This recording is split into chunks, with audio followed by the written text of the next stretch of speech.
Nais ko po munang pasalamatan ang lahat po ng mga nag-subscribe. Maraming salamat po from the bottom of my heart. At kung baguhan po tayo sa channel natin, click po natin ang subscribe button at i-hit ang notification bell para ma-notify tayo sa mga upcoming videos natin. Marami pong nagsasabi na bawal na po ang mag-hire ang mga designated employer ng Canada ng mga foreign worker direct hire. Ay hindi po totoo yon. Yan po ang advisory na nagpapatunay. Sa katunayan, nakasaad dito, direct hire processing of contracts may be allowed on a one-time, one transactions basis only up to a maximum of 5 workers.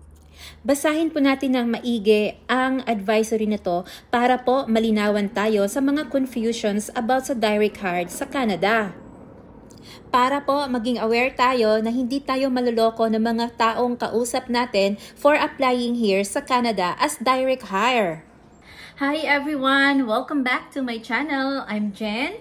At sa video na to ay pag-uusapan natin ang tamang proseso ng direct hire.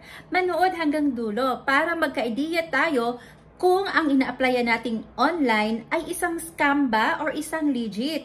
At dito sa video na to ay isi-share ko din ang mga emails at mga dokumento galing sa immigration para aware tayo sa ina-applyan natin sa online. Pakatandaan po natin, pag tayo ay direct hire ng isang designated employer dito sa Canada, ay wala tayong ilalabas ni kahit isang piso. Nais ko po munang banggitin sa lahat po na nag-a-apply online, dapat po ay mag-ingat tayo dahil marami na pong mga scams ngayon at marami na pong nafo-fall dito.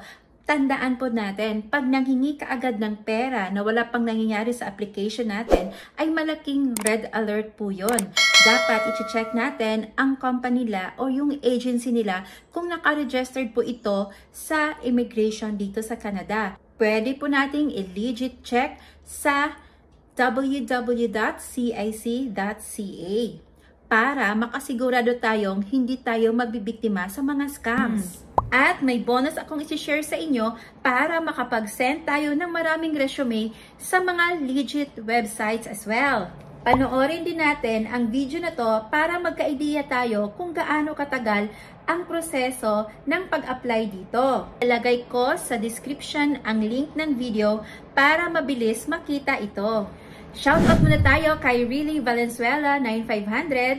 Ang tanong niya, pasado na ako sa employer, gaano katagal makapunta sa Canada? Ang sagot ko dyan ay depende kung gaano tayo kabilis rumisponde sa mga documents na mga hinihingi ng employer para maipasa din nila ito sa immigration ng Canada. Pwede ding panoorin natin ang video na to para magka-ideya tayo kung ano-ano yung mga requirements na dapat nating i-ready para pag anytime hingi ni employer ay meron na tayo on hand. Mas lalong mapabilis ang proseso ng application natin. Ito ang mga steps ng pag-process ng direct hire from designated employer dito sa Canada. Una, dapat may formal interview. Kadalasan, ginagawa to via video call or face-to-face interview.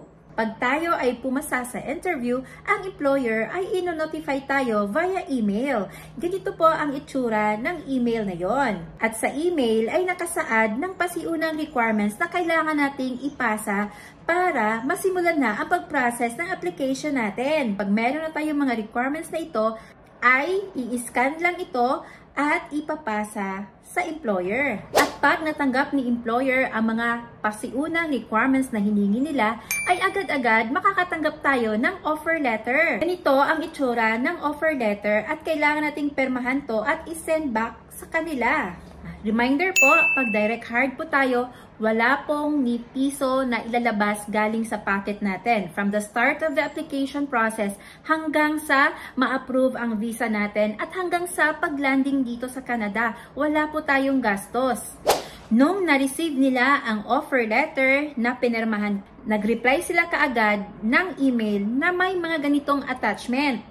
Naka-attach dyan ang designated letter form ng company. Merong endorsement application, at undertaking for work permit. Tapos makikita mo din sa baba ang lahat ng mga links na kailangan nating sundan ay pagpatuloy natin ang pag-process ng ating application. At sa baba ng email ay meron din link para makapag-apply tayo ng settlement plan. Susundan lang natin ang instruction dito.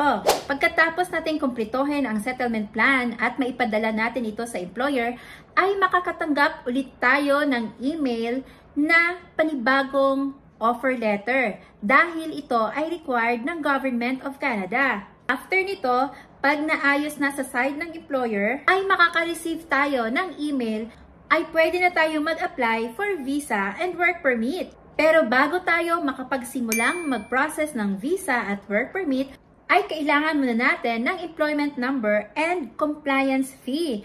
Itong dalawa ay galing sa employer. Once na matanggap na natin ang employment number at compliance fee, ay pwede na tayong mag-proceed sa ating application for visa and work permit. At papadalhan tayo ng email na ganito. May kasamang mga links kung paano tayo mag-a-apply ng visa at work permit and permanent resident. Ganito po ang mga itsura ng mga forms na naka-attach doon sa email na pwede na tayo mag-apply for visa, work permit, and permanent resident. Meron pong work permit, referral letter, confirmation of endorsement, process of LAMIA exempt work permit. At magsama din tayo ng updated offer letter. Nag-apply ako ng visa March 28, 2019 at na-approve ito ng May 26, 2019. Ito po ang itsura ng work permit. At ang bonus na sinasabi ko ay ito yon, mga legit websites na pwede nating applyan. Pero tandaan natin, kailangan pa din tayong maging sharp sa pag-a-apply online. Good luck po sa ating lahat. Sana po ay nakatulong ang video na to at may natutunan tayong bago. Huwag po natin kalimutang mag-subscribe at i-click ang notification bell para ma-notify tayo sa mga upload nating mga videos. Maraming salamat po sa pagpanood. God bless po. Bye!